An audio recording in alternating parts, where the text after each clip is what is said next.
Ella. As Caden and I walk toward Roman's office, the atmosphere feels different, as if acknowledging the unspoken undercurrents has changed the very air we breathe.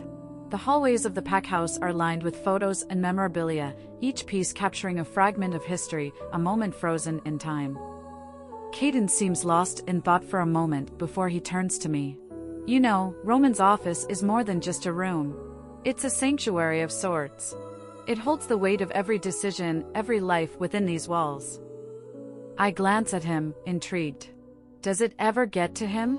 The weight of it all? Caden chuckles. You have no idea. But don't ever expect him to show it. The man's built like a fortress. But every fortress has its vulnerabilities. Is that advice? I probe.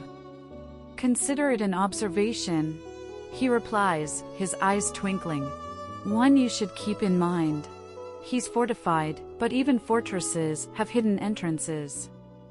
So, I should look for these hidden entrances? I ask, raising my eyebrow in amusement. However, he simply looks at me with a sad smile tugging at his lips, and sighs. Don't break down walls, find the doors. But only if he gives you the key. We continue walking, and I can't help but feel a mixture of anticipation and dread as we get closer to the office. So, what's first on the learning agenda? Pack laws. The backbone of our society, Caden says as he opens the door to Roman's office for me. But also the most contentious issue we face. You'll see why. I nod. I'm ready. Are you? He muses, locking eyes with me. Because understanding laws means challenging them, and before you ask, yes, Roman has challenged them several times. So should you if you disagree. However, are you prepared to challenge Roman if need be? The question takes me aback, but the weight of it sinks in fast. If it's for the betterment of the pack, then yes, I am. Good. Harmony in leadership is good, complacency is dangerous, Caden says as we step into the office. My heart skips a beat when I breathe in Roman's scent, that intoxicating forest floor scent that feels like home. It's as if he was just in here before we arrived, and that fact makes me feel quite sad. He spends more time in here, doesn't he? Caden walks over to the bookshelf, pulling down an ancient, leather-bound tome. This is the Codex Luporum, the laws of our people, some dating back centuries. It's a bit of an overwhelming read, but you'll get the gist. I take a seat, the leather chair cold against my skin, and watch as Caden lays the tome on the desk in front of me. The air in the room is heavy, filled with the scent of old books and the lingering aura of Roman's presence. It's a heady mix, one that both comforts and disorients me. So, I start, flipping open the first page of the Codex. Where do we begin? Caden sits across from me, his eyes serious. We begin by acknowledging that laws aren't just words on paper. They're living, breathing entities, shaped by the will and needs of the pack. Remember that, and you'll be a long way toward understanding the soul of this place. And Roman? I ask, my voice barely above a whisper. Caden smiles. Understanding the laws might just be your first step in understanding the enigma that is Roman. But don't quote me on that, he's a book I've yet to finish reading myself. A heavy sense of anticipation blankets me, but I also feel poised and strong, like a coiled spring. And as we dive into the intricacies of pack law, I can't help but feel that I'm also diving into a deeper understanding of Roman, of myself, and of the complex world we're both a part of. For better or worse, I'm ready to challenge and be challenged. And as I look at the empty chair next to me, I can almost feel Roman's presence, a haunting reminder that the biggest challenges are yet to come. Well, is there something you can tell me about him, then? So I can at least know the man I sleep next to, I probe further, hoping he gives. Caden looks at me oddly, then he sighs, and I know I've won. As Caden begins to delve into the history of Roman, his voice carries a mix of reverence and regret. Roman, well, he's always been something of a mystery even to those closest to him. Our father was Alpha before Roman, a powerful leader, but a complicated man. We all expected Vasily, our step-brother from his first marriage, to inherit the role. But fate had other ideas. He leans back in his chair, his eyes momentarily distant. The alpha gene, as unpredictable as it is, skipped both me and Vasily and settled on Roman. It's like the pack sensed something in him that even we couldn't see. He was destined for this role. The pack knew it, the elders knew it, hell, even the moon seemed to know it. The words hang in the air, giving them a momentary gravity before he continues. When our father was assassinated, a brutal event that shook the very core of our pack, Roman stepped up. He was just 18. A teenager, for God's sake. Most kids his age were worrying about exams and parties. Roman was handed the responsibility of an entire pack, an entire legacy. I'm hanging on to his every word. This history isn't just illuminating, it's an essential part of the puzzle that is Roman. And Vasily? What happened to him? Caden's face tightens at the mention of their eldest brother. Vasily couldn't handle it. He was prepared his whole life to be alpha, and when it didn't happen, he broke. Left the pack, went rogue. We haven't heard from him in years. No one knows if he's even alive. My heart sinks at the words. To be so close to a role, to have it as part of your identity, and then to lose it, that's a kind of tragedy I can't begin to fathom. That must have been devastating for Roman. Devastating is an understatement. Caden says, rubbing his temples as if to ward off a headache. Roman took it hard. He always felt responsible, as if he'd somehow robbed Vasily of his destiny. But it also steeled him. He became even more focused, more determined to be the kind of alpha that could carry the weight of two destinies. But he's also cut Vasily out of his life by turning that rejection of the pack into a literal eraser. He doesn't consider Vasily family anymore, if at all. He looks at me, his eyes locking onto mine as if he's about to impart a secret. Roman has never been a child, Ella. He's never had the luxury of a careless youth, of making mistakes and learning from them.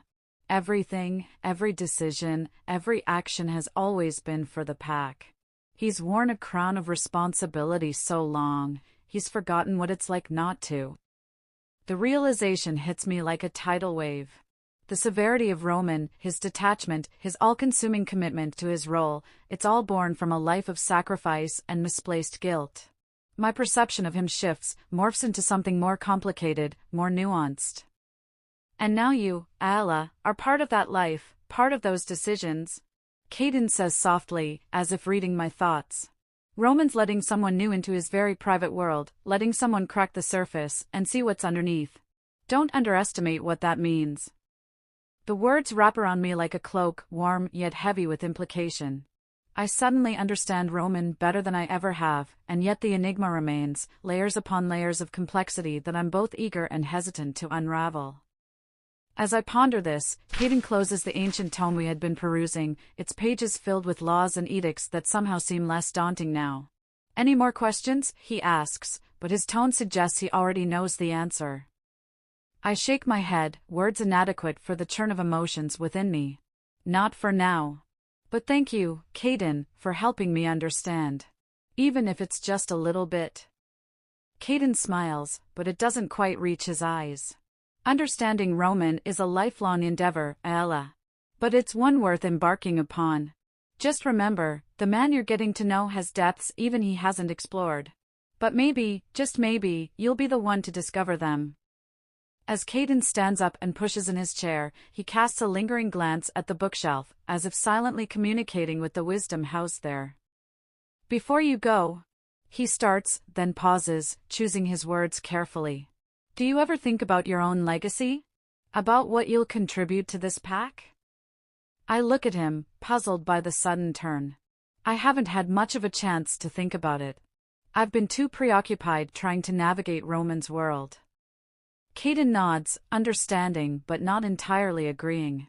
Ella, part of understanding Roman is understanding yourself. You won't be able to get a measure of him until you've set your own standards. My lips part to respond, but I hesitate. The truth is, I haven't given it much thought. You're right, but I'm not even sure where to begin. You begin by asking yourself what you stand for, what you're willing to fight for. He elaborates. Roman has always been clear on that front. What about you? I ponder his words for a moment, the depth of the question cutting through the haze of my thoughts. I suppose I've always believed in fairness, in the idea that every wolf has a place, a role that contributes to the pack. I want a community where everyone is heard, respected. That's what I would fight for. Caden seems pleased, his eyes lighting up. Now that's a principle. Imagine bringing that vision into the pack's governance. Imagine the kind of alpha pair you and Roman would make. The idea sends a rush of excitement and fear through me. It's a big if, Caden. We're still figuring things out. He chuckles. Most ifs start out that way, don't they? Until they become whens. We share a momentary silence, the weight of the conversation sinking in. So, does this Codex Leporum have any guidelines on how to handle impossible alphas? I joke, hoping to lighten the mood. Caden laughs. If it did, I would have written a sequel by now. No, dealing with Roman, understanding him, is more art than science. I nod, my mind spinning with everything I've learned today, not just about pack laws and governance, but about the deeply complex wolf I find myself entangled with. Then I better start practicing my artistry.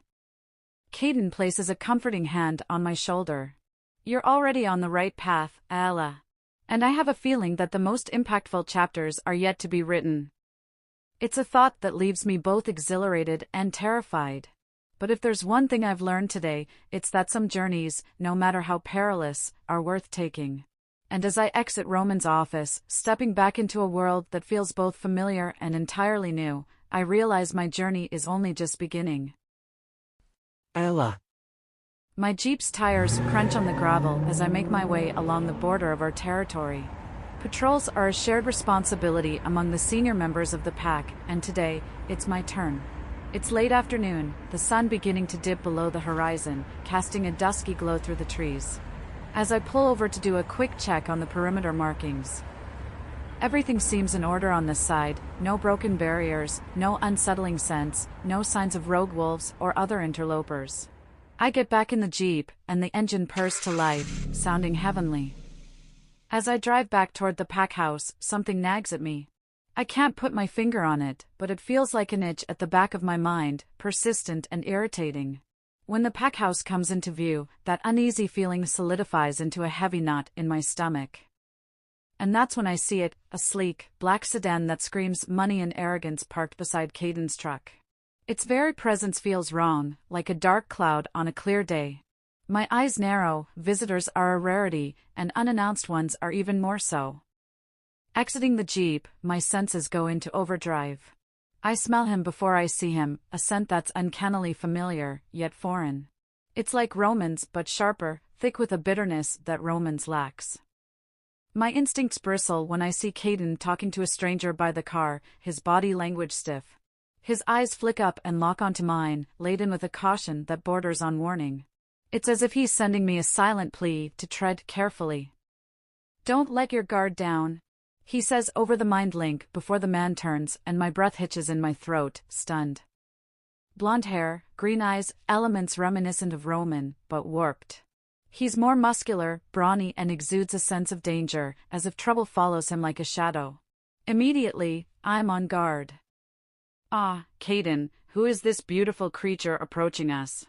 The stranger says in a voice as smooth and cool as snakeskin. His eyes skim over me, and I feel like a piece of meat being evaluated for quality. This is Ella. Caden starts, his voice tinged with reluctance. She's Roman's wife. Luna, I complete the sentence, offering my hand for a shake, my gaze unyielding. The stranger clasps my hand, and a smirk dances on his lips. Luna? Fascinating. Is that so? I say, extracting my hand from his grip. I wish I could say the same. You are? Ella, Caden starts, clearing his throat, this is Vasily. I'm looking at an eerie caricature of Roman, and it gives me an icky feeling. Same blonde hair, same green eyes and sure aura, but where Roman is the still pond, this man is the rippling water, distorted, unpredictable. A shiver of unease runs down my spine. Vasily, I acknowledge, keeping my voice neutral. Pleasure to meet you, sweetheart. Vasily says, his eyes still roving over me. His words are cloaked in a mockery that makes me bristle. It's not every day that you meet the Luna of a formidable alpha. And it's not every day we have guests who show up unannounced. I counter. His tone might be courteous, but every instinct screams not to trust him. I'm still getting used to the title, but yes, that's me. He chuckles, a sound that doesn't quite reach his eyes. Titles often shape us more than we'd like to admit. As do first impressions. I counter cautiously, watching as his eyes narrow ever so slightly. He grins at this. Ah, a Luna with bite, I like you already. From what I can sense in your scent, you're of alpha blood, too. I blanch at his assessment. Yes, that's correct, I reply, forcing myself to maintain composure. A rare breed, alphas. Vasily continues. And yet, so susceptible to the same vulnerabilities as any other wolf. Wouldn't you agree? I suppress the urge to bare my teeth. We all have our vulnerabilities. It's part of being alive. Vasily chuckles softly. Very philosophical. But life is more than just vulnerabilities and strengths, is it not? It's also about opportunities and seizing them. Or creating them. I retort, wary of where this conversation is heading. Vasily locks his gaze with me, and I see something dangerous and slimy in those same eyes Roman has. He scrutinizes me, but it feels like a predator sizing up its prey. I hold his gaze steadily, unwilling to be the one to look away. Caden steps in, sensing the growing tension. Vasily was just leaving. He has matters to discuss with Roman when he returns. Vasily's gaze shifts from me to Caden, a smirk pulling at the corners of his lips. Ah yes, little brother has always been the responsible one. It will be an intriguing conversation, no doubt. I can almost hear the unspoken challenge in his words, a veiled threat hovering in the air between us. Until then, Vasily says, finally tearing his eyes away from me. He grins, bows slightly in a mockery of respect, and saunters back to his car. As he leaves, I can't shake the feeling that this isn't the last we'll see of him. The vehicle starts with a soft roar before pulling away, leaving behind a palpable sense of disquiet. Caden exhales deeply, as if he'd been holding his breath. He watches the car disappear down the long driveway before turning to me, his features weary. That was riskier than I would have liked. There's something about him being back that doesn't sit well with me, he confesses. You and me both. I reply, my thoughts racing. Any idea what this visit is about? Caden looks away, as if debating whether to share. Not sure, but Roman's not going to be happy. Vasily left for a reason, and his sudden return won't be without repercussions. I don't like this, Caden. I say, the moment Vasily is out of the estate. There's something about him that sets off every alarm bell in my system. Caden runs a hand through his hair, visibly frustrated. You're not the only one, Aella. There's a reason Vasily's left, and why Roman's never talked about him much. His return is troubling, to say the least. And the fact that you hesitated to introduce me as Luna? Caden meets my eyes, his expression solemn. Let's put it this way, in his twisted mind, Roman took the alpha title from him even though it was out of his hands. You, Aella, you're something Vasily can see and feel, something he can take away from Roman. Our big brother always had a knack for manipulating situations to his advantage. The gravity of his words hangs heavy between us. We both know what the return of a brother, one carrying a storm of uncertainty in his wake, could mean for our pack. And Roman? I ask, my thoughts darting to the man who holds both my heart and the safety of our pack in his hands. He'll be back soon. Caden assures me, though I catch a glimmer of doubt clouding his eyes. As we step into the pack house, the familiar scent of wood and home fills the air. But even that comforting aroma can't mask the tension that clings to us like static. The familiar scent of home, cedar, fresh earth, and the faint trace of the pack's collective scent offers a modest comfort, but it's tainted now, contaminated by the lingering unease of the unknown. Ella, Caden says, breaking the silence as we walk into the cozy living room. Its stone fireplace and plush armchairs provide a stark contrast to the disquiet that hangs in the air. We need to discuss the full moon hunt. My eyes meet his. The full moon is a time of bonding and celebration for the pack, but it's also a time when our wolves are at their most potent, more agile, more instinctual. Normally, Roman would lead the hunt, but his absence weighs on both our minds. I've been thinking about that, I say, setting my keys on a side table and taking a seat on the plush sofa. Caden opts for the armchair across from me, leaning forward with his elbows on his knees. With Roman not here, it'll be on me to lead. Are you comfortable with that? I've led hunts before, I reply, considering the weight of the responsibility. Back home, when my father was away, he tasked me, but I had help from his beta. It's not ideal, planning this without him. Caden starts, rubbing his temples as if willing away a headache. Especially now, with Vasily around. Agreed. His timing is either incredibly poor or meticulously calculated. Neither option sits well with me.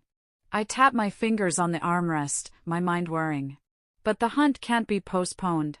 It's vital for both the pack's morale. Caden nods, his eyes filled with approval. True. So, what's the game plan? First off, we'll keep the usual routes through the northern woods. The game is plentiful there, and the terrain is familiar to most of the pack. Caden nods, making mental notes. Good. It's important to stick to what we know, especially when other variables are unpredictable.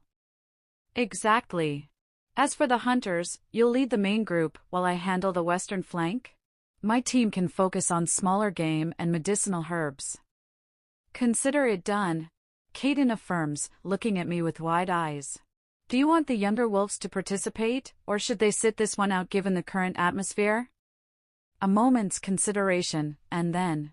I want them involved, but strictly as observers. They need the experience, but should stay out of any potential crossfire. Caden smirks at that. Always the protective alpha, aren't you? Someone has to be. I retort, but my tone is lighter now, more at ease than it's been since I laid eyes on Vasily. And since Roman isn't here, it falls on me. The mention of his name is like an elastic band snapping our wrists, reminding us of the obvious. I may have planned hunts back then, but never for a pack this large. Any idea where Roman might be? I finally ask, taking a moment to entertain the hope that he'd return in time. Caden's eyes darken for a second, clouded by the same doubts plaguing me. I wish I knew. He said it was urgent alpha business, but he was intentionally vague. Vague? That's not like him. Exactly. We share a glance, the weight of Roman's mysterious absence amplifying the existing tension. We need to prepare the pack for any eventuality, I say, standing up. Let's organize a pre-hunt meeting for later tonight. Lay out the strategies, positions, and what we expect from everyone. Got it. Caden agrees, rising to his feet. I'll spread the word. I watch him leave the room, his footsteps a quiet echo in the still air. Sitting back down, I mull over the full moon hunt, Vasily's unnerving visit, and Roman's unexplained absence. The convergence of these factors creates a murky path ahead, but there's no turning back. As Luna, it's my role to guide the pack through whatever storms lie ahead. I just never thought I'd need to handle this without Roman so soon. I have no other choice. Ella. The air is thick with anticipation as we gather in the clearing just outside our territory. A symphony of crickets and rustling leaves forms the background noise to this palpable moment. The moon hasn't crested yet, but the sky is clear, assuring us that its light will soon guide our path. The weight of leadership sits heavy on my shoulders, but it's a weight I've been trained for years, a mantle I take on willingly. Standing at the edge of the clearing, I can feel the cool night air on my skin and see the sea of faces before me, some human, some wolfish, depending on who has already shifted. I can't help but feel a deep sense of pride as my gaze sweeps over them. To my far left, the warrior division stands tall, a group of robust and formidable wolves whose main role in the pack is defense and strategy. Leading them is Eleanor, our gamma, her eyes like flint and posture rigid with military discipline. Her role tonight will be to safeguard the pack's flanks as we delve deeper into the woods. Next to Eleanor's team, the scouts are assembled, their forms leaner and more agile. They're the eyes and ears of our pack, tasked with gathering information and patrolling our boundaries. At their helm is Leon, our Delta, his youthful exuberance evident even in the serious atmosphere. He meets my eye and offers a subtle nod, his way of silently communicating readiness. They'll spread out in various directions to mark territory and search for prey, reconvening at predetermined points. The hunters form the largest group, their collective aura radiating a primal hunger and focus. Among them, Caden stands out as the leader, a touch uneasy perhaps, but still every inch the capable wolf he's always been. Tonight, he's stepping into Roman's usual role, leading the pack's main hunting force through the western sectors of the forest. There's a brief moment where our eyes meet, and the air between us grows thick with unspoken thoughts about leadership, Roman's absence, and the unexpected visitor from earlier. On the other side are the healers and caregivers. They won't be joining the hunt, but their importance can't be overstated. Led by Sylvia, a wolf with a rare gift for herbal lore, they'll stay near the pack house, tending to the young, the sick, and the elderly. Sylvia offers me a warm, reassuring smile, her wisdom evident in her gentle eyes. I take a deep breath, pulling in the sense of the earth, the trees, and the wolves before me, my pack. My new family. I know Alpha Roman isn't here tonight, so as we prepare for tonight's hunt, I begin, looking out at the sea of faces illuminated by the fading twilight. Let's remember why we are here. We are not just predators, we are guardians. Guardians of our territory, our pack, our families. Let tonight be a testament to that. A collective growl ripples through the crowd, harmonizing into an eerie chorus that raises the hairs on the back of my neck. It's a sound full of power, a sonic embodiment of our pack's unity. The moon will guide us, the forest will sustain us, and our unity will strengthen us. Let's make this a hunt to remember. As the first silvery rays of the moon crest over the horizon, the shift comes naturally, bones realigning, fur sprouting, consciousness melding into both human thought and animal instinct. I revel in the shift, the release of becoming my wolf form, black-furred, powerful and agile. My voice carries clearly through the mind link shared by all wolves in our pack. Head out in your assigned groups. May your paws be swift and your fangs find their mark. Caden will lead the main group through the north, I have the west. The hunt begins. Running through the forest with my pack is like a harmonious symphony. Each wolf knows their part, and we weave through the trees as one fluid entity, our movements coordinated, our senses heightened. I lead them through known and unfamiliar territory alike, my nose attuned to the sense of the forest, my ears catching every rustle and snap. The exhilaration of the hunt washes over me, a tide of raw emotion and keen instincts. The sense of the forest flood my senses, moist soil, decaying leaves, and the musky scent of deer. My pack follows my lead, their trust as much a part of me as my fur and fangs. We run as one, but each of us is attuned to the forest, ears pricked for the sound of prey, noses sniffing the air for the scent of opportunity. My eyes catch movement, a rabbit bolting from its hiding place. With a subtle flick of my tail, I signal to the hunters on my left. They break away, a blur of motion that ends as quickly as it started. A brief, sharp cry pierces the air, then fades. First catch of the night. Suddenly, my nose is assaulted by an unfamiliar scent, mixed in with the earthy smells of the forest. It's not one of ours. My ears swivel, listening past the panting and pause, the rustle of leaves and distant hoots of nighttime predators. Nothing. Yet the scent grows stronger, pulling me towards it like a moth to a flame. A growl rumbles deep within my chest as my protective instincts flare to life. Abandoning the trail of a deer I'd been following, I veer off, my paws pounding the forest floor as I pursue the alien smell. Ignoring the voice that warns me not to stray, I veer off course. Continue the hunt. I need to check something. I send back, detaching myself from the main group, ignoring the cautionary twinge in the back of my mind. I track the scent deeper into the forest, regardless, my ears perked, my body taut. I notice, too late, fewer and fewer of my packmates' scents mingling with the forest air.